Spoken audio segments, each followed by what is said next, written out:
Hello friends, I am Dr. Anu Bhai Soni again with you. Namaskar to you all. And of course, after a long gap, I am getting fortunate to see you. But uh, I promise you that today I am being appeared before your service with a very important topic connected with the maintenance of wife, children, and parents. काफ़ी लंबे समय के अंतराल के बाद आपसे पुनः मुलाकात करने का अवसर आ रहा है। मुझे लेकिन इस बात की खुशी है कि मैं आपके बीच फिर से एक बड़े महत्वपूर्ण विषय पर चर्चा करने के लिए उपस्थित हुआ हूँ।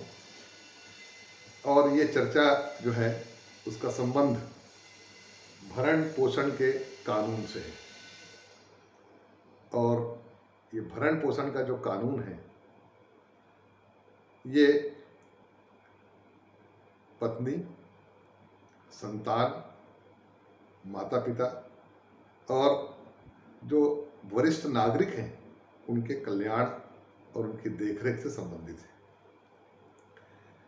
आपको मैं ये बताना चाहूँगा कि हमारे देश में जो कुछ प्रचलित कानून हैं जिनका संबंध भरण पोषण से है, उसमें एक तो Hindu adoption and maintenance act 1956 है, हिंदू मैरिज एक्ट 1955 है।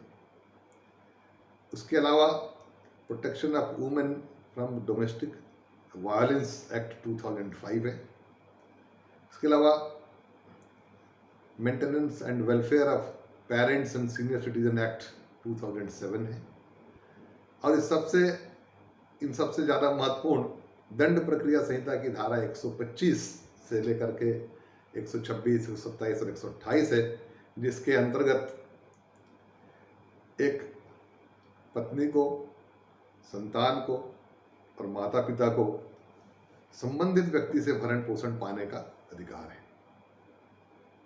इन सभी अधिनियमों पर एक ही बैठक में चर्चा किया जाना संभव नहीं है, इसलिए मैं आज की इस बैठक में, आज की इस छोटी सी मुलाकात में आपसे सिर्फ दंड प्रक्रिया संहिता की धारा 125 के अंतर्गत जो भरण पोषण का प्रावधान किया गया है उसी पर एक महत्वपूर्ण और सार्थक चर्चा करने की कोशिश करूंगा।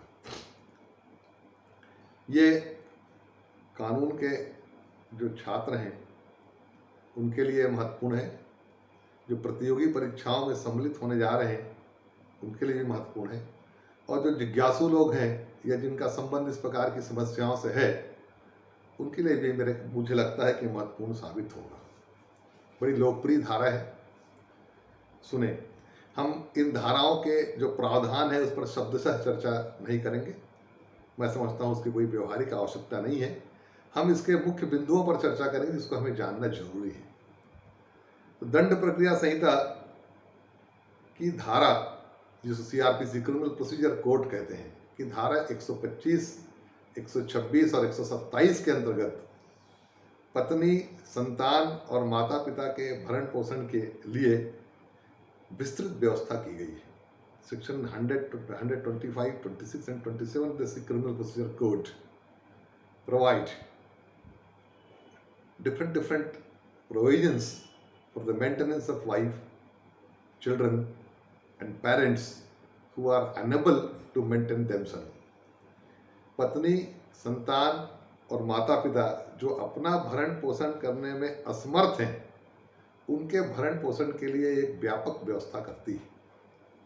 फिर से सुने, दंड प्रक्रिया संहिता की धारा 125 के अंतर्गत पत्नी, संतान और माता पिता जो अपना भरण पोषण करने में असमर्थ हैं उनके भरण पोषण के लिए आवश्यक प्रावधान करती है।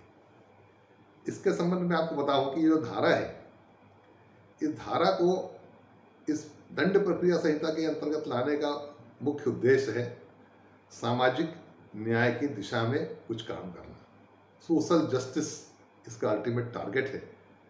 और सोशल जस्टिस किसके लिए? परित्यक्ता, तलाकशुदा या आरक्षित जो पत्नियां हैं जिनके भरण पोषण की व्यवस्था उसके पति नहीं कर रहे हैं या उसको नेग्लेक्ट कर रहे हैं, ऐसी महिलाओं, ऐसे बच्चों और ऐसे माता पिता को सामाजिक न्याय दिलाने के उद्देश्य से, एक सामाजिक न्याय की स्थापना करने के उद्देश्य से ये धारा इस दंड प्रक्रिया संहिता के अंतर्गत लाई गई है। और इसके माध्यम से एक प्रकार से आप यूँ कहें सामाजिक न्याय की स्थापना तो की जाती है। एक महिला को भरण पोषण के अभाव में पथभ्रष्ट होने से, एक संतान को भरण पोषण के अभाव में आवारागर्दी से या आपराधिक कृत्यों को करने की जो संभावना है उससे, और एक वृद्ध माता पिता को जो अपना भरण पोषण करने में असमर्थ है, उनका भरण पोषण करने के माध्यम से ये धारा एक सामाजिक न्याय की ओर आगे बढ़ती है। इसके अलावा आपके ध्यान में मैं एक बात और ला दूं कि ये धारा 125 पूरी तरह से धर्मनिरपेक्ष है, सेक्युलर है।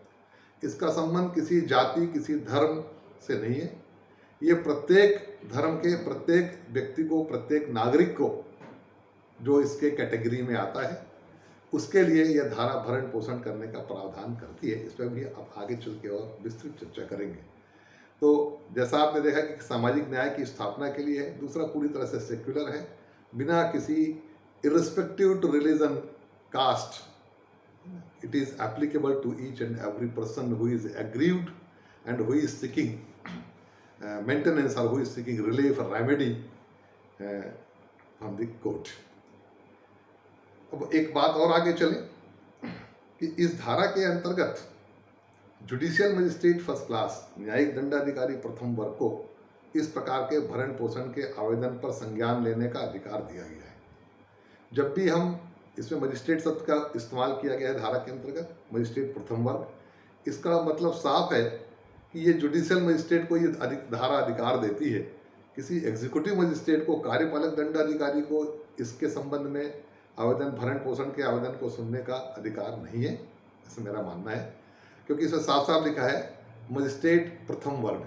मजिस्ट्रेट प्रथम वर्ग का मतलब ही होता है जुडिशियल मजिस्ट्रेट, न्यायिक दंडाधिकारी प्रथम वर्ग, और इसी को इस प्रकार के अधिकार प्राप्त हैं। अब आगे चले, धारा कहती क्या है। धारा साफ साफ कहती है कि कोई व्यक्ति, ध्यान से सुने, एनी पर्सन, कोई व्यक्ति जो पर्याप्त साधनों वाला है, हैविंग सफिशिएंट मीन्स, कोई व्यक्ति जो पर्याप्त साधनों वाला है, अपनी पत्नी जो कि अपना भरण पोषण करने में असमर्थ है, देखिए ध्यान से सुनेंगे, कोई व्यक्ति जो पर्याप्त साधनों वाला है, अपनी पत्नी जो अपना भरण पोषण करने में असमर्थ है, अपनी जायज या नाजायज अवयस्क संतान, धर्मज या अधर्मज, लेजिटिमेट और इलेजिटिमेट माइनर चिल्ड्रन, चाहे वो विवाहित हो चाहे अविवाहित हो। देखिए धारा का दूसरा जो पॉइंट है, वाइफ के बाद जिसका नंबर लगता है वो है धर्मज अथवा अधर्मज लेकिन अवयस्क संतानें। धर्मज का मतलब जायज, वैध, और नाजायज अवैध संतानें, है ना, किसी व्यक्ति की जो अवयस्क हैं, जो भले विवाहित हैं या अविवाहित हैं, इससे अंतर नहीं पड़ता। और तीसरी कैटेगरी में कहा गया है कि वयस्क संतानें।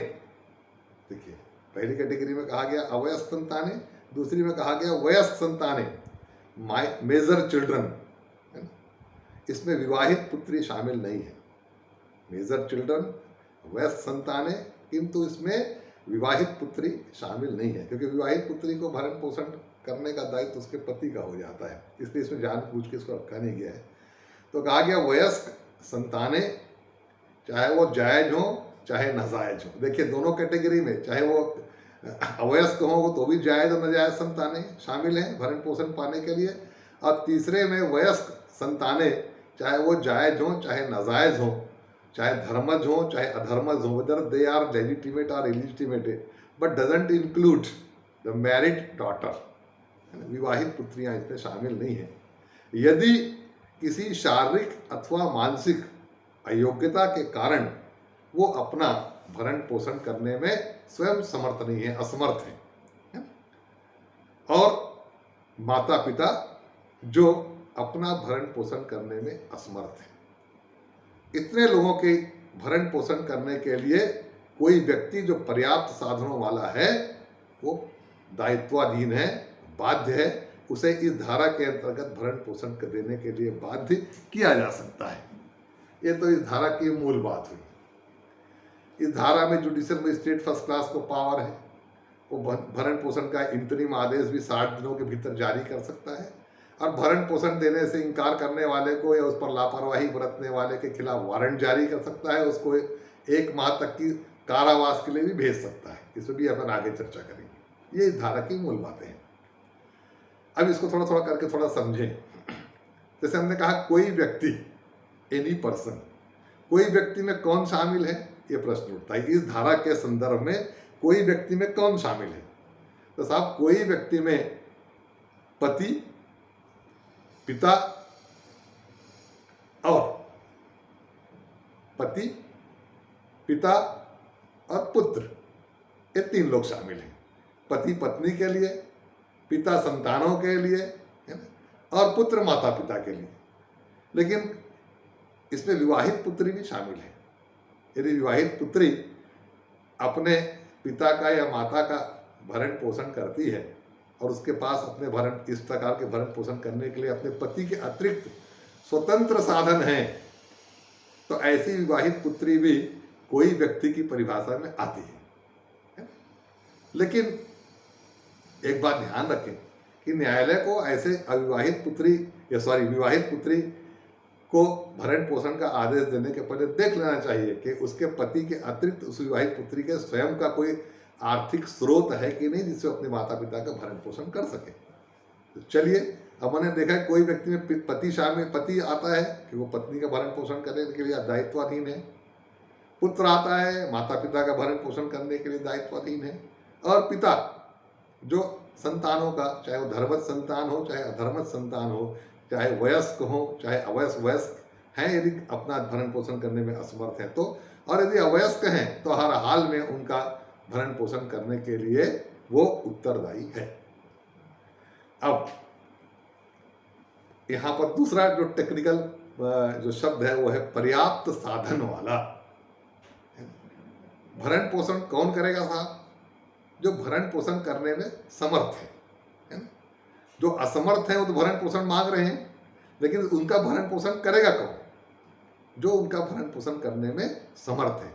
अब यहाँ पर भरण पोषण करने की सामर्थ्य, ये कैपेबिलिटी टू मेंटेन या capability to give the maintenance to the agreed person का मतलब सिर्फ आर्थिक स्रोत से नहीं है कि कोई व्यक्ति बहुत पैसे वाला है या बहुत ज़्यादा तनख्वाह पा रहा है या जिसके पास पर्याप्त आय के साधन हैं या बहुत प्रॉपर्टी है, ऐसे ही व्यक्ति को पर्याप्त साधनों वाला नहीं कहते।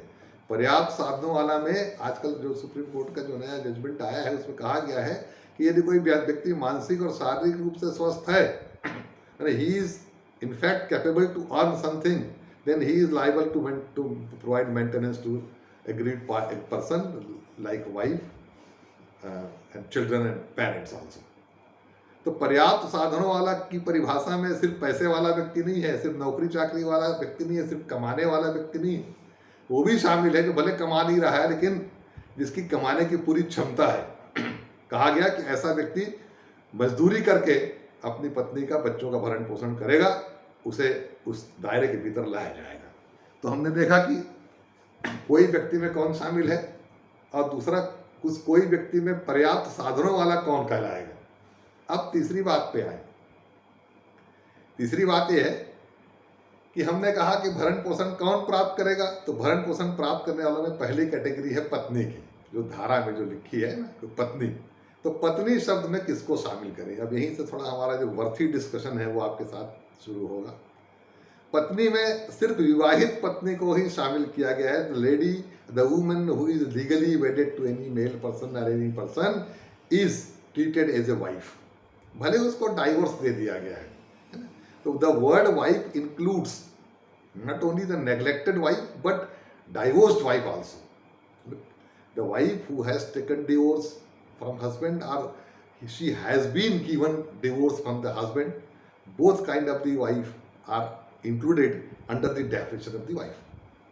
तो एक पत्नी ऐसी जो विवाहिता है, विधिवत कानूनी रूप से विवाहिता है, लेकिन उसके भरण पोषण की उपेक्षा की जा रही है, एक प्रकार से परित्यक्ता का जीवन जी रही है, या उसको पति ने अपने से अलग कर दिया है, या उसके भोजन, शयन, आवास इत्यादि जरूरी चीज़ें हैं उसकी व्यवस्था नहीं कर रहा है, ने शी इज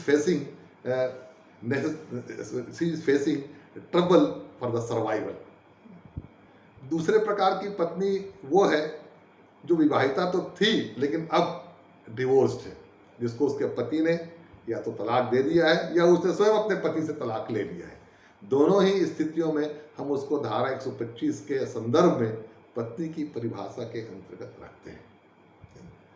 एक बात और सुनिए जिसको कुछ न्यायालयों ने भी उसको की पुष्टि की है कि एक महिला जिसको उसके पति ने डाइवोर्स नहीं दिया है ना, घर से निकाला भी नहीं है, लेकिन उसकी कोई व्यवस्था नहीं करता, खाने के समय उसको खाने की व्यवस्था नहीं है, उसको पहनने के लिए वस्त्र नहीं है ना, उसको रहने के लिए सुविधापूर्ण, मैंने जिस कैटेगरी की वो महिला है या जिस परिवेश में रहती है उस परिवेश के अनुरूप उसके पास रहने के लिए भी जगह नहीं है, जहाँ पाती वहीं पड़ी रहती है, आसपास लोगों से मांग के खाती है, कहीं छोटा मोटा काम करके जीवन यापन कर रही है ना. तो ऐसी पत्नी के लिए कहना कि वो अपना जीवन यापन करने में समर्थ है गलत होगा. वो अपना जीवन यापन करने में समर्थ नहीं हो तो सर्वाइवल के लिए फाइट कर रही है. तो she is 100% entitled for getting maintenance from her husband. तो इस प्रकार से वाइफ की परिभाषा में देखा, एक तो डेस्टिट्यूटेड नेग्लेक्टेड वाइफ, डिवोर्स वाइफ है ना, और इस प्रकार दोनों प्रकार के महिलाओं को अपने पति से भरण पोषण पाने का अधिकार है. ठीक, अब आगे चले साहब. एक बात और, आजकल आपने सुना होगा एक नया टर्म लिव इन रिलेशनशिप. ठीक है, इस सवाल उठा है कि लिव इन रिलेशनशिप में जो महिला रहती है, जो पत्नी के समान रहती है, पति पत्नी जैसा दो लोग जीवन यापन करते हैं बिना शादी किए, है ना, विदाउट लीगल मैरिज, है ना, if they are living in relationship and they are behaving to each other as a husband and wife, whether any kind of the maintenance is available for such lady who has been in live in relationship but now separated from the male.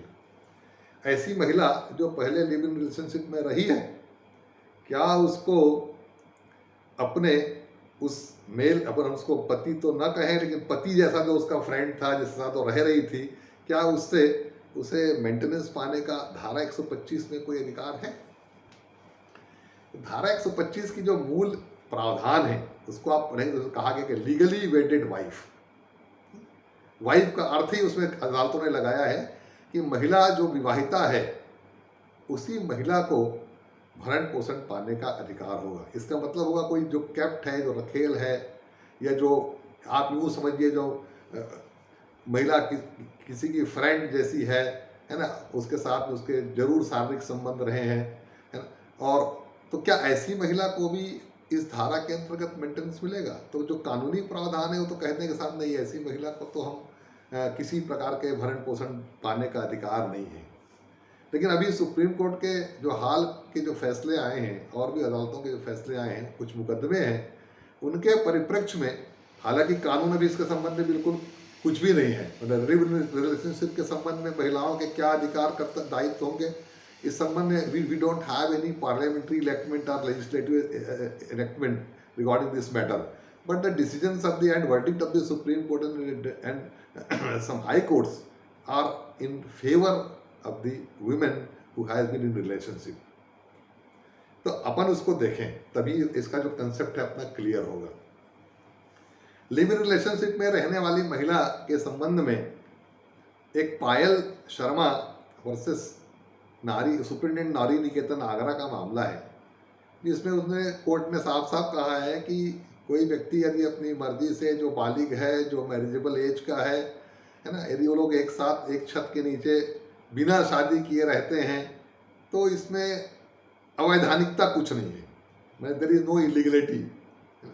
However, it is treated by the society that it is a immoral act, ये अनैतिक काम है, ऐसा समाज सोचती है. लेकिन कानून के दृष्टि से, कानूनी रूप तक से इसमें कुछ भी गलत नहीं है. ऐसा एक इस मामले में, पायल शर्मा के मामले में अदालत ने कहा था. बहुत पहले एक बद्री सिंह का मामला 1978 में आया था, Badri Singh versus deputy director. इस मामले में भी कहा गया था कि 50 साल से जो मर्द और औरत पति पत्नी के रूप में रह रहे हैं, हालांकि उनके पास अपने विवाह का कोई प्रमाण नहीं है, हो सकता है उन्होंने विवाह जैसा कोई काम किया भी ना हो, लेकिन 50 साल से पति पत्नी के रूप में रह रहे हैं, वैसे ही जीवन यापन कर रहे हैं, उसी प्रकार से अपने कर्तव्यों का पालन कर रहे हैं, और पूरा समाज उनको पति पत्नी के रूप में ही जानता है. तो उनके विवाह की उपधारणा की जाएगी. अब उनके विवाह का सबूत आप मांगोगे, है ना, तो वो देने में भी असमर्थ हैं. तो सुप्रीम कोर्ट ने इसी मामले में कहा था कि ऐसे लोगों को पति पत्नी मानना ही न्यायोचित होगा. लगभग सिमिलर कंसेप्ट फिर आया है, जिसमें आप देखेंगे तो खुशबू का एक केस है ना. इस केस में भी कहा गया कि इसमें it is permissible, live in relationship is permissible, there is nothing wrongful act or there is nothing illegal act if we think about the live-in relationship. जब ऐसी स्थिति आ गई तब एक Lalita Toppo versus state of Jharkhand का मामला आप सुनिए. इस मामले में एक महिला को जो लिव इन रिलेशनशिप में थी, जब वो दोनों अलग हो गए तो उसने 125 के अंतर्गत अपने उस सो कॉल्ड हस्बैंड से भरण पोषण मांगा. अदालत ने इनकार कर दिया कि भाई आप तो विवाहित हैं नहीं, विवाहित पत्नी को ही मिलता है. तो आगे गई कोर्ट में, तो कोर्ट ने उसको कहा कि आपको protection of women from domestic violence act 2005 के अंतर्गत आपको भरण पोषण मिल सकता है, जो ज़्यादा बढ़िया है बनिस्बत की धारा 125 के अंतर्गत भरण पोषण से. और इसी मुकदमे में कोर्ट ने जो protection of women from domestic violence act 2005 की धारा 2F में जो डोमेस्टिक रिलेशन की परिभाषा दी गई है, उसको उसने लिव इन रिलेशनशिप से कनेक्ट किया और कहा कि डोमेस्टिक रिलेशन की परिभाषा में एक जगह लिखा है कि relationship in the nature of marriage for any part of the time if the male and female are two persons live in relationship in the nature which is in the nature of the marriage for any part of the time, it will be treated as a domestic relation. तो कहा जब domestic relation की परिभाषा में live in relationship आता है तो आपको इस धारा, इस एक्ट के 2005 के इस एक्ट के अंतर्गत आपको भरण पोषण मिलेगा. यहीं से मामला कुछ और ज़्यादा क्लियर हुआ. उसके बाद एक मामला आया साहब चुनमुनिया वर्सेस वीरेंद्र सिंह कुशवाहा का. इस मामले में तो कोर्ट ने एक कदम और आगे बढ़े, कहा कि लिव इन रिलेशनशिप में रहने वाली महिला को वो तमाम अधिकार प्राप्त होंगे जो एक विवाहित महिला को प्राप्त होते हैं. तो ये जुडिशियल व्यू है लिव इन रिलेशनशिप से जुड़ी हुई महिलाओं के लिए. तो हालांकि भी हमारे पास कोई कानून नहीं है, कोई संसदीय या कोई विधानसभा के द्वारा पारित किया गया इस संबंध में कोई कानून नहीं है, लेकिन सुप्रीम कोर्ट के जो व्यूज़ हैं, जो वर्डिक्ट हैं, वो भी लगभग कानून का काम करते हैं, निचली अदालतों के लिए गाइडलाइन का काम करते हैं. तो इस लिहाज से मलिमत कमेटी एक बनी थी 2003 में, उसने भी कहा था कि धारा 125 CRPC के तहत जो वाइफ की परिभाषा दी गई है, अब उसको थोड़ा व्यापक अर्थ में लेना चाहिए और इसमें लिव इन रिलेशनशिप में रहने वाली महिलाओं को भी शामिल किया जाना चाहिए. तो इस प्रकार की जो व्याख्या आ रही है अभी जो मॉडर्न जुडिशियल डिसीजंस में, तो उसके चलते आपको भी इस वाइफ की जो परिभाषा है उस पर आपको अपनी सोच को थोड़ा बदलना होगा और अध्ययन की दृष्टि से आपको इन चीज़ों में अपना कंसेप्ट क्लियर करना चाहिए. लेकिन आप एक बात देखें, एक दो मामले में आपके सामने और लाऊंगा, इंदिरा शर्मा और एक D. वेलुस्वामी का केस. इन दोनों मामलों में अदालतों ने कहा है साफ साफ कि आप यदि ये क्लेम कर रहे हैं कि हम लिव इन रिलेशनशिप में अमुक पुरुष के साथ थे और हमको मेंटेनेंस अब मिलना चाहिए कि उसने हमको छोड़ दिया है, now there is a breakup, so we are entitled for getting maintenance from that fellow. तो आपको सिर्फ कह देने भर से या इतना बता देने भर से कि हम लोग लिव इन रिलेशनशिप में थे, काम नहीं चलेगा। इसमें इस मामले में साफ साफ कहा गया है, डी बेलुस्वामी के मामले में और इंदिरा शर्मा के मामले में, कि भाई 2-4 दिन आपस में घूमना फिरना, रेस्टोरेंट में खाना जाना, किसी हिल स्टेशन में घूमने जाना, 1-8 महीने घूम फिर के आ गए और कहने लगे बाद में कि हम तो लिव इन रिलेशनशिप में थे। कहा no, it is not a live in relationship. There must be a reasonable long period, long duration of the joint living.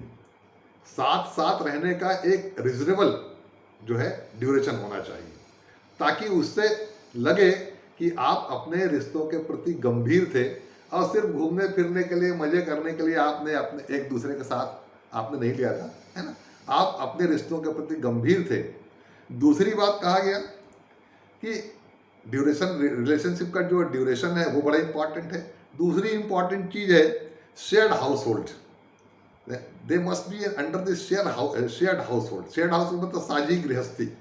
जैसे पति पत्नी की गृहस्थी साझी गृहस्थी होती है ना। गृहस्थी में दोनों के दोनों इंपॉर्टेंट होते हैं, है ना। एक जिस प्रकार से एक वाहन के 2 पहिए होते हैं उसी प्रकार से होते हैं, है ना। तो इस प्रकार से साझी गृहस्थी भी होनी चाहिए, है ना। तब वो पति पत्नी के समान माने जाएंगे। तीसरा बात है कि समाज में जहां वो उठते बैठते हैं, जिन लोगों के साथ उनके संपर्क हैं, उनको भी, उनके बीच में भी उनकी जो छवि है पति पत्नी के रूप में ही होनी चाहिए।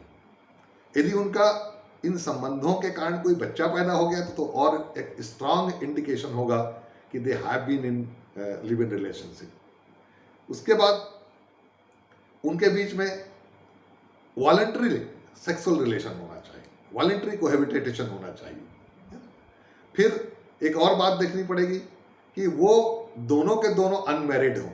लिव इन रिलेशनशिप में है ठीक है, लेकिन उसमें एक भी पार्टी यदि मैरिड है तो फिर तो ऑफेंस हो गया, है ना, फिर तो गड़बड़ हो गया। दोनों पार्टी को अनमैरिड होना चाहिए, मतलब they must be otherwise qualified for the marriage. उसके अलावा वो मैरिजेबल एज के होना चाहिए। हमारे यहाँ जो मैरिज का एज है 18 years for girl and 21 years for the boys, it must be followed. Okay.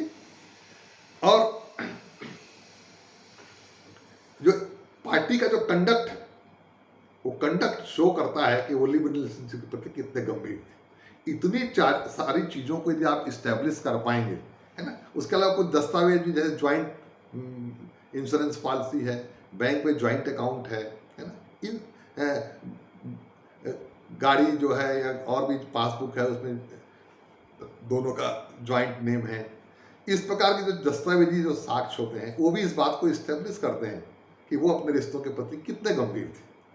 और इसी पैरामीटर के आधार पर अपन इस्टेब्लिश करेंगे कि कोई व्यक्ति लिव इन रिलेशनशिप में था कि नहीं था।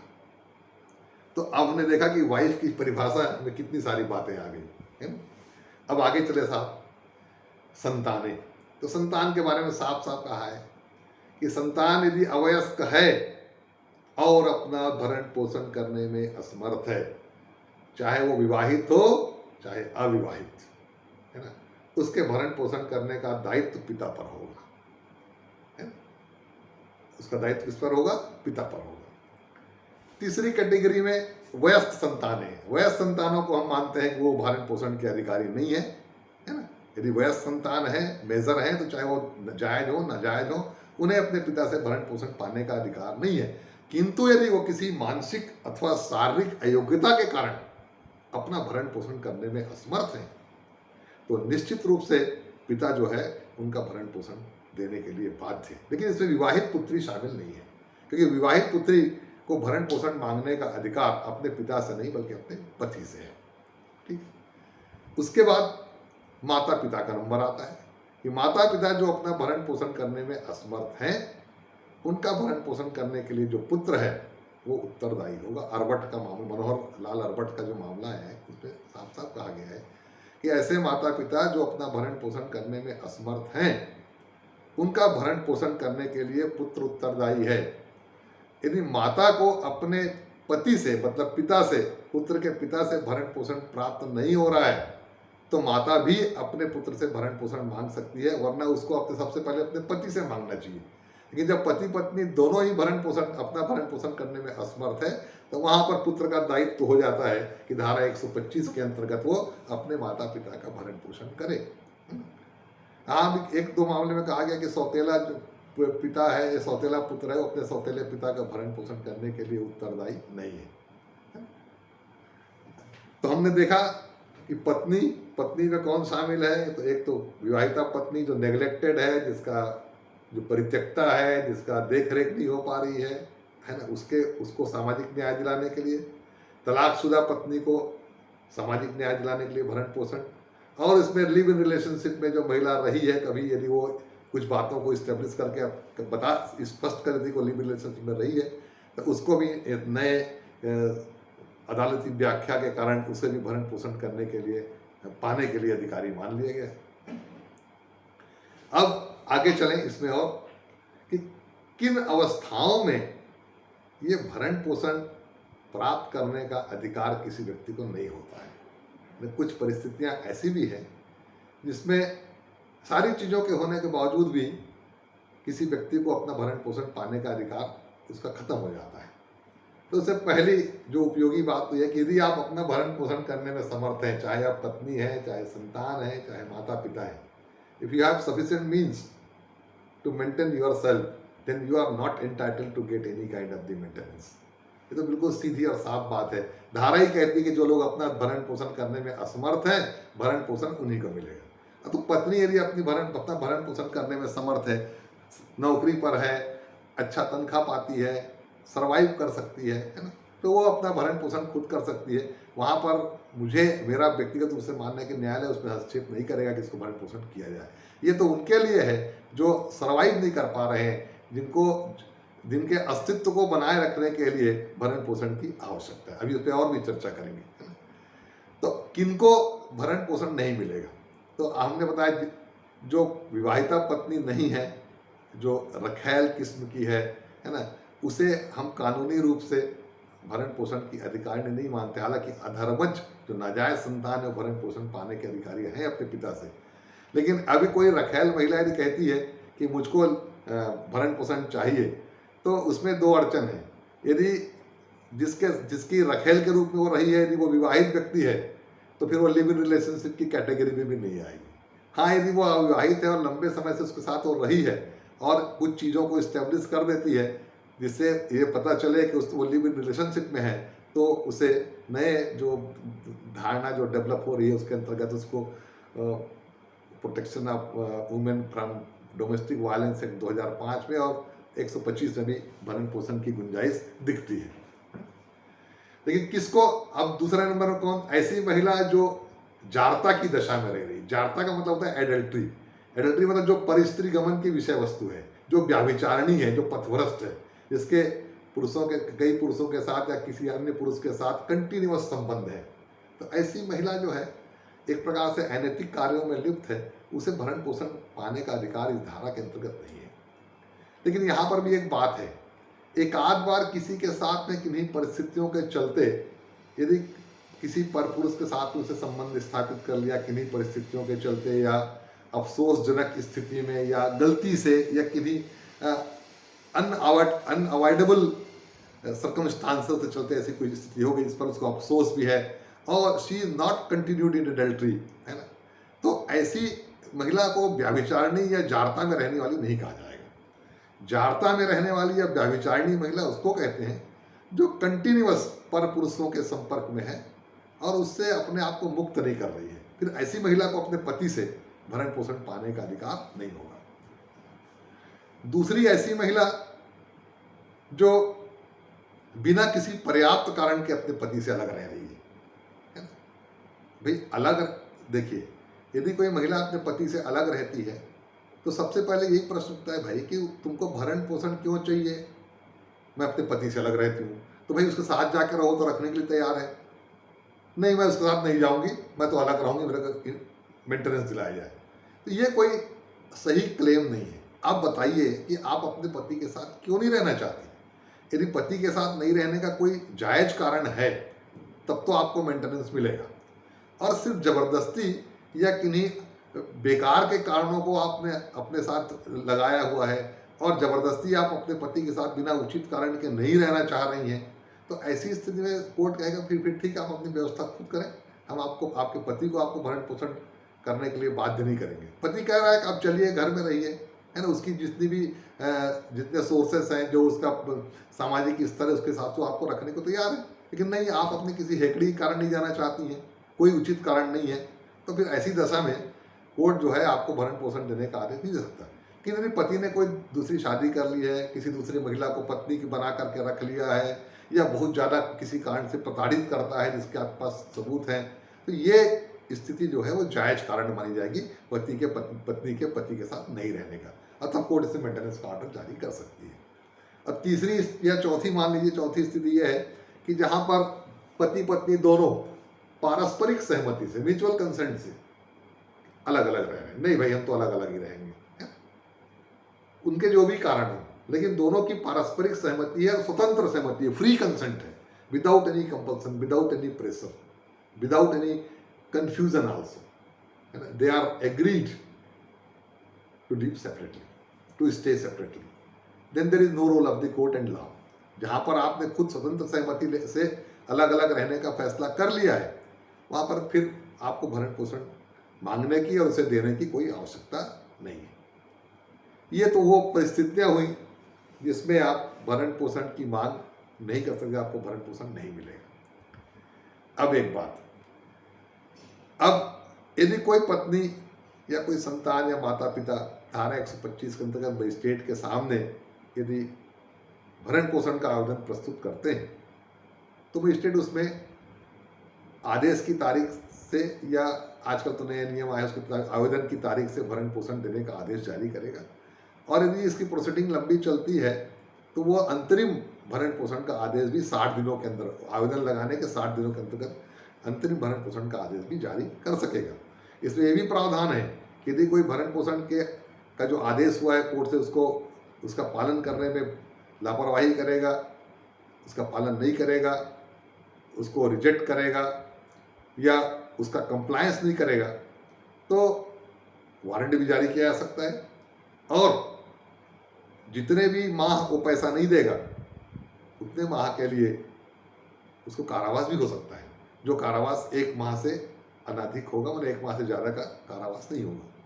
लेकिन इसमें एक बात साफ साफ है, कुलदीप कौर के मामले में कहा गया, न्यायालय ने कहा कि यहाँ पर जो दंड का प्रावधान है सीआरपीसी में, जो पति के लिए या पिता के लिए किया गया है या पुत्र के लिए, उसका अर्थ ये नहीं है कि आप सजा भोग करके आप भरण पोषण के दायित्व से मुक्त हो जाएंगे। मतलब भरण पोषण का विकल्प नहीं है दंड जो है उस आदेश को लागू कराने के लिए बनाया गया एक औजार है कि भाई हम दंड के माध्यम से, कारावास के माध्यम से अपने आदेश का प्रवर्तन चाहते हैं। Court seeks the enforcement of the order for the maintenance given to the husband, son or any other any person,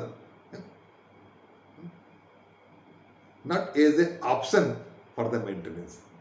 The imprisonment for 1 month or few days or some days is not a कोई विकल्प नहीं है, it is not a option to avoid the maintenance. Maintenance तो आपको देना पड़ेगा, नहीं देंगे तो आप जेल जाएंगे, जितनी बार नहीं देंगे उतनी बार जेल जाएंगे। ये प्रावधान इसमें किया गया है। इसके अलावा एक महत्वपूर्ण बात और भी है, वो बात ये है कि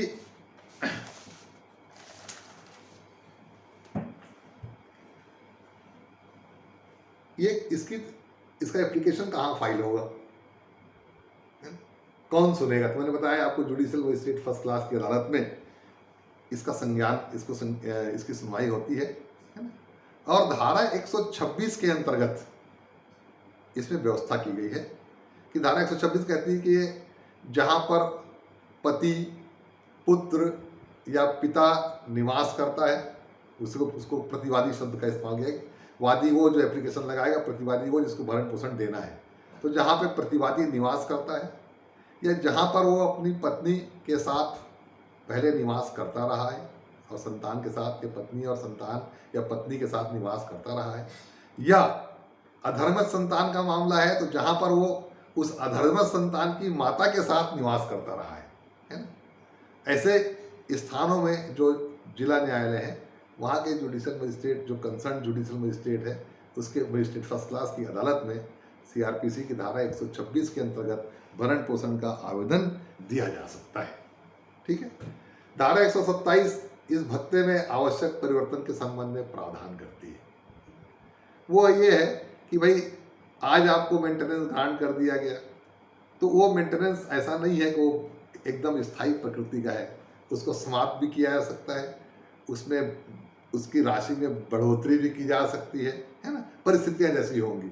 मैंने सिविल कोर्ट का कोई आर्डर आ गया आपके संबंध में, तो सिविल कोर्ट का आर्डर इस आर्डर के ऊपर प्रभावी होगा, है ना, और वो मेंटेनेंस बंद भी किया जा सकता है। और यदि पत्नी की स्थिति में परिवर्तन हो गया, यदि पत्नी ने पुनर्विवाह कर लिया या पत्नी नौकरी पर आ गई है ना, तो भी उसकी जो भत्ते की राशि है उसमें परिवर्तन किया जा सकता है। अब यहाँ पर एक प्रश्न उठता है कि ये जो मेंटेनेंस है वो कितना होना चाहिए। पुराने जो अधिनियम थे सीआरपीसी के, उसे 300 रुपया था। बाद में स्टेट ने अपने रूल्स बनाए, उसको 3000 तक के कर दिया। लेकिन आज जो 2001 के बाद ये नियम है कि ये मजिस्ट्रेट की, ये दंडाधिकारी के विवेक पर निर्भर करेगा कि वो कितना रुपया भरण पोषण के लिए तय करता है। इसके संबंध में जस्टिस इंदु मल्होत्रा की एक बेंच ने 2020 में कुछ गाइडलाइंस बनाए हैं।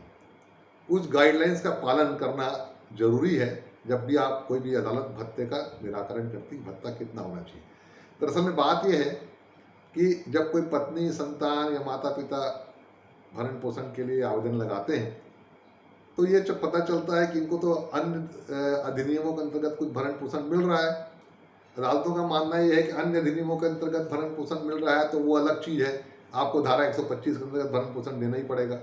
कुछ कहते हैं कि इसको आपस में एडजस्ट करना चाहिए, है ना, और एक मैक्सिमम एलिमोनी तय होनी चाहिए। तो इन सब विवादों के कारण जस्टिस इंदु मल्होत्रा के बेंच ने जो एक गाइडलाइंस बनाया है, जिसको 2021 का गाइडलाइंस कहते हैं, उस गाइडलाइंस के मुताबिक कहा गया है कि जब भी भरण पोषण की राशि तय करना है अदालत को, उसे दोनों पक्षकारों से पूरी तरह से इस बात को पूछना चाहिए कि पुराना रिकॉर्ड बताएं, है ना, कि क्या पहले वो किस स्थिति में थे, आज किस स्थिति में है, उनको कहाँ कहाँ किस किस कानून के अंतर्गत भरण पोषण प्राप्त हो रहा है कि नहीं हो रहा है, बच्चों की क्या स्थिति है, भरण पोषण के आदेश के समय बच्चों की क्या स्थिति, आज क्या स्थिति है ना, मॉरिटल पोजीशन क्या है, क्या पत्नी ने पुनर्विवाह कर लिया है या पत्नी की नौकरी लग गई है। इन सारे फैक्टर्स पर गहन चर्चा करने के बाद, गंभीर चिंतन करने के बाद जो अदालतें हैं वो भरण पोषण की राशि निर्धारित करती हैं। एक और महत्वपूर्ण बात, धारा 125 में जो मेंटेनेंस है वो उसका जो नेचर है, it is a maintenance for survival, कि एक पत्नी, संतान जो है ये भरण पोषण के अभाव में यदि सामान्य जीवन नहीं जी पा रहे हैं, सर्वाइव नहीं कर पा रहे हैं, तो उनके पथभ्रष्ट होने के, उनके बिगड़ने के 100% चांसेस हैं। इन्हीं संभावनाओं को समाप्त करती है धारा और कहती है कि उनको कम से कम सर्वाइवल मेंटेनेंस दिया जाए। इस धारा के अंतर्गत आप कोई भारी भरकम राशि या अलग से घर, अलग से गाड़ी और या किसी प्रकार की किसी लग्जरी आइटम के लिए आप कोई क्लेम नहीं कर सकते। ये it is a maintenance for the survival with honour, not survival with glamour, है ना। एक पत्नी अपने पति के घर में जिस गरिमा के साथ रह सकती थी या रहती थी, उसी गरिमा को बनाए रखने के लिए ये धारा 125 के अंतर्गत भरण पोषण की राशि तय करती है ना। उच्च विलासिता का जीवन जीने के लिए इस धारा के अंतर्गत आप किसी राशि की क्लेम नहीं कर सकते। तो ये हुआ साहब आज की हमारी चर्चा, जिसमें हमने आपसे धारा 125 सीआरपीसी के तहत किस प्रकार से भरण पोषण प्राप्त होता है और उसकी क्या क्या हमारी इस बातचीत की शुरुआत में मैंने आपसे एक निवेदन किया था कि दंड प्रक्रिया संहिता की यह धारा 125 पूरी तरह से धर्मनिरपेक्ष है, सेक्युलर है, और ये बिना किसी जाति, धर्म, वंश के भेदभाव के ये सबके ऊपर लागू होती है। इसका मतलब यह है कि provisions of section 125 of the CRPC is applicable to all concern person irrespective religion, caste and race.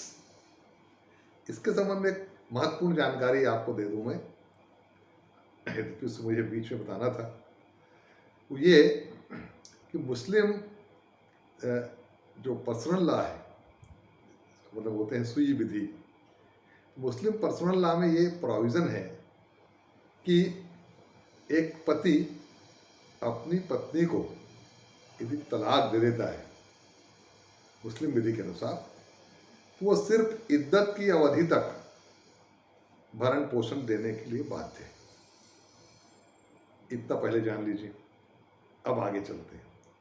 1985 में मोहम्मद अहमद बनाम शाहबानो का एक केस आया, जिसमें धारा 125 के अंतर्गत मजिस्ट्रेट ने उस मुस्लिम महिला शाहबानो को भरण पोषण देने के लिए आदेश दिया और कहा कि धारा 125 CRPC धार्मिक आधार पर कोई भेदभाव नहीं करती और आपके पर्सनल लॉ में क्या लिखा हुआ है इससे इसे कोई लेना देना नहीं है और ये सभी पर समान रूप से लागू होती है। ये मामला उच्चतम न्यायालय तक गया और उच्चतम न्यायालय ने भी इसी निर्णय को सही ठहराया कि धारा 125 सभी के ऊपर समान रूप से लागू होती है। इसका मतलब यह है कि एक मुस्लिम महिला जो तलाकशुदा है उसे अपने पति से धारा 125 के अंतर्गत भरण पोषण प्राप्त करने का अधिकार है। इसका काफ़ी विरोध हुआ और 1986 में संसद के द्वारा मुस्लिम महिला तलाक के पश्चात अधिकारों का संरक्षण अधिनियम 1986 पारित किया गया और इस 1986 के अधिनियम के अंतर्गत ये व्यवस्था दी गई कि इद्दत की अवधि तक उस मुस्लिम महिला का जो पति है वो उसे भरण पोषण की राशि देगा। इद्दत की अवधि तलाक के ठीक बाद शुरू होती है और तलाकशुदा महिला के लिए ये इद्दत की अवधि यदि उसे मासिक धर्म होता है तो 3 मासिक धर्म की अवधि तक होती है। यदि उसका वो मासिक धर्म से निवृत्त हो चुकी है या किन्हीं चिकित्सीय कारणों से उसे मासिक धर्म नहीं होता है तो उसे 3 चंद्रमास, ल्यूनर मंथ, मतलब मोटे तौर पर कहिए 3 माह की अवधि इद्दत की अवधि के रूप में गुजारनी होती है। इद्दत की अवधि का मतलब होता है, इद्दत का मतलब होता है एकांतवास। एक मुस्लिम महिला जिसे तलाक मिला हुआ है, जो तलाकशुदा है, जिसे तलाक दे दिया गया है, उसे 3 माह तक एकांतवास में रहना पड़ता है। उसके बाद वह पुनर्विवाह के लिए सक्षम मानी जाती है, भले ही वो पुनर्विवाह करे या न करे। इस इद्दत की अवधि, इस एकांतवास का जो अर्थ है वो सिर्फ इतना है कि एक मुस्लिम महिला एकांतवास की अवधि बिताने के लिए दायित्वाधीन है और इसके पश्चात ही वह पुनर्विवाह के बारे में सोच सकती है, पुनर्विवाह कर सकती है, भले वो करे चाहे ना करे। इद्दत की अवधि तक लगभग तलाक की घोषणा के पश्चात 3 महीने तक उसका जो पूर्व पति है जिसने उसे तलाक दिया है वह भरण पोषण की राशि देने के लिए, भरण पोषण करने के लिए दायित्वाधीन होगा। ये बात 1986 का जो मुस्लिम महिला तलाक के पश्चात अधिकारों का संरक्षण अधिनियम आया 1986 में, उसमें भी ये प्रावधान किया गया। दूसरा प्रावधान किया गया कि इद्दत की अवधि पूरी होने के बाद उस महिला के परिवार के लोग, उसके माता पिता जो है उसे भरण पोषण देंगे यदि वो अपना भरण पोषण करने में असमर्थ है। नंबर 3, यदि माता पिता या उसके परिवार के लोग उसका भरण पोषण करने में असमर्थ हैं तो जो वक्फ बोर्ड होगा उसके ऊपर भरण पोषण का दायित्व लाया गया।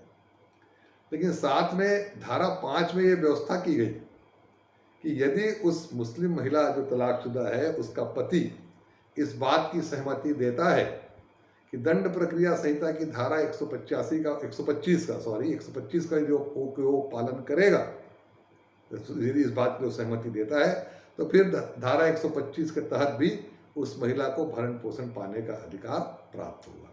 एक बहुत महत्वपूर्ण बात थी, इसे मैं आपको अवगत कराना चाहता था।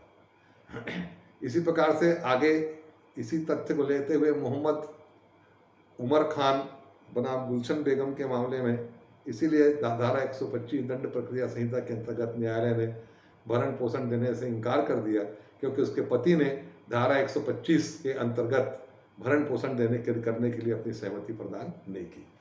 तो कुल मिलाकर के स्थिति इस प्रकार से है कि भरण पोषण के संबंध में हमने आपके साथ में जो लंबी चर्चा की, उसमें मेरा मानना है कि एक बिंदु या मुझसे छूट रहा था, उसे मैंने और आपके सामने स्पष्ट किया है। धन्यवाद, नमस्कार।